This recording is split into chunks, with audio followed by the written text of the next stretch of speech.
ശരിക്കും ഈ രോഗികൾ ഉൾപ്പെടെ ശുചിമുറികൾ ഉപയോഗിച്ചിരുന്നു, ആ പഴയ കെട്ടിടത്തിൽ ഉപയോഗിച്ചിരുന്നു. അതെന്തുകൊണ്ടാണ് നിങ്ങൾ അറിയാതെ?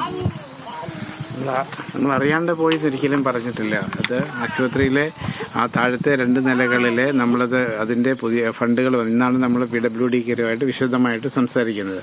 ഇന്നലത്തെ ഒരു സാഹചര്യം നിങ്ങൾക്ക് അറിയാവുന്നതാണ്. നമ്മൾ വിശദമായിട്ട് അതിൻ്റെ പേപ്പറുകളെല്ലാം പരിശോധിക്കുമ്പോൾ താഴത്തെ 2 കുളിമുറികൾ, ആ ശുചിമുറികൾ റിപ്പയർ ചെയ്യേണ്ട സമയത്ത് അവർ തന്നെ നോക്കുമ്പോൾ ആ ഭിത്തികളിൽ ഇടിച്ച് അല്ലെ പ്ലാസ്റ്ററിങ് കളഞ്ഞ് ടൈല് മാറ്റി അതിലൊരു പണി നടത്തുന്നത് മോശമാണ് എന്ന് പറഞ്ഞുകൊണ്ടാണ് അവരപ്പുറത്ത് പുതിയ ശുചിമുറികൾ പണിയുകയും ഇത് അത് പണിത് കഴിഞ്ഞിട്ടാണ് ഇത് പൂട്ടുന്നത്.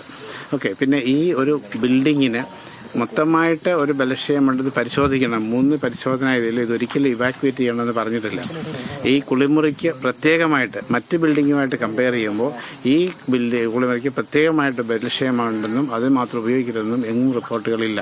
അപ്പോൾ നമ്മൾ ഇതിൻ്റെ താഴത്തെ ഭാഗത്തെ പണികൾ നടക്കുന്ന സമയത്താണ് ഇതിനെക്കുറിച്ച് പഠിക്കുക. അതിൻ്റെ ആ വെള്ളം ഒന്ന് വലിയാൻ വേണ്ടിയിട്ടാണ് അന്ന് താൽക്കാലികമായി അടച്ചിടുകയും പിന്നെ അത് കഴിഞ്ഞ് താൽക്കാലികമായിട്ട് അടച്ചിടുകയും പിന്നീട് അതിനുശേഷം ഇത് നമ്മൾ പിന്നീട് ഈ രോഗികളുടെ ബുദ്ധിമുട്ടും വിഷമതകളും, അതായത് അവർ വേറൊരു വാർഡിലേക്ക് ആളിനെ ചുമന്നുകൊണ്ട് അല്ലെങ്കിൽ ട്രോളിയിലും വീൽചെയറിലും ഷിഫ്റ്റ് ചെയ്ത് കണ്ട് മനസ്സിലാക്കിക്കൊണ്ട് താൽക്കാലികമായിട്ടത് തുറന്നു കൊടുക്കുകയായിരുന്നു. അത് ഇന്ന് PWDക്കാർ അത് വിശദമായിട്ട് പരിശോധിക്കുകയുണ്ടായി. അതിൻ്റെ പഴയ എല്ലാ ഇതും പരിശോധിക്കുകയുണ്ടായി. അത് അങ്ങനെ ആ ഒരു പ്രത്യേക കുളിമുറിക്ക് മാത്രമായിട്ട് ഇങ്ങനെ ഒരു അപകടാവസ്ഥ ഉള്ളതായിട്ട് എങ്ങും റിപ്പോർട്ട് ചെയ്തിട്ടില്ല. ശരി.